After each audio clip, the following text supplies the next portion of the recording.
pourquoi ce choix? Tout simplement parce qu'aujourd'hui, au sein du concours Puissance Alpha, il y avait déjà énormément d'écoles qui proposaient à des jeunes qui, après une première année d'études scientifiques validées, et qui se rendaient compte que ce n'était pas forcément 100% de leurs attentes, plutôt que de recommencer à zéro, il y avait une possibilité dans nos écoles de rentrer directement en deuxième année. Ça existait déjà dans nos écoles.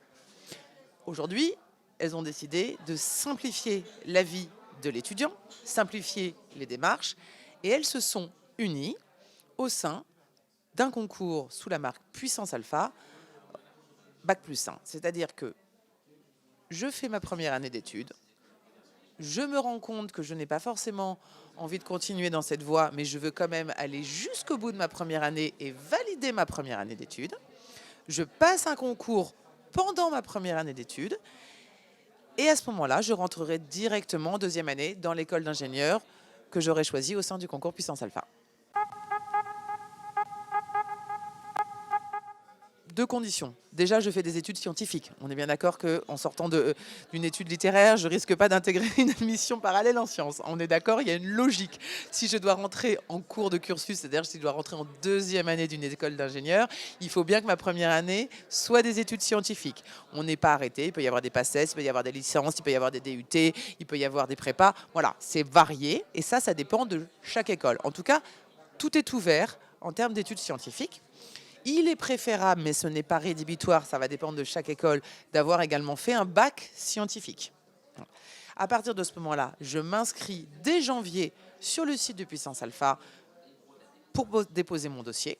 C'est un dossier unique, c'est un coût unique, c'est une inscription unique. Et dès que le dossier est complet, le concours Puissance Alpha transmet toutes ces informations à chacune des écoles et à chaque programme qu'aura choisi l'élève, puisque c'est de la volonté de l'élève. Et à ce moment-là, chaque école va continuer de personnaliser sa note. On est toujours dans l'ADN du concours. Coût unique, inscription unique, mais personnalisation de la note de l'élève et de son inscription.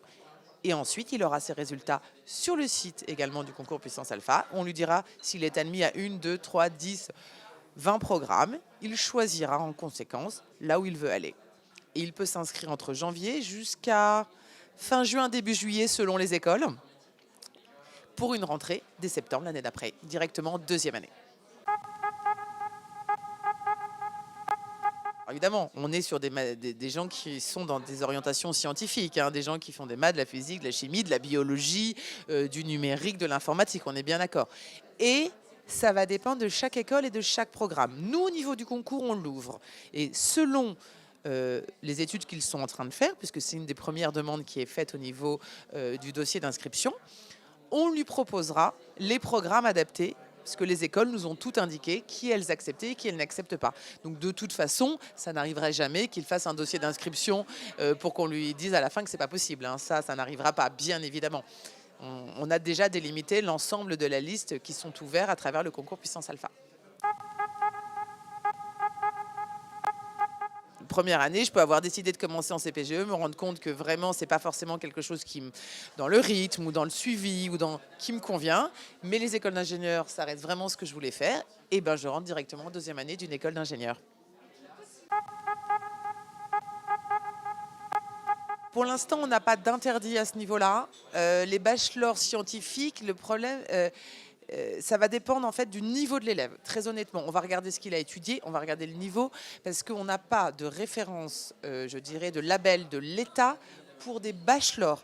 Donc ça reste quelque chose qui va être étudié à la marge. J'oserais dire pas d'interdit, mais d'études au cas par cas. Je ne peux pas m'engager là-dessus puisqu'il y a des écoles qui vont devoir avoir des précisions ou des informations plus que d'autres. Encore une fois, c'est plus lié au programme. Mais nous, on essaie de vraiment regarder ce qui est possible et le parcours de l'élève derrière.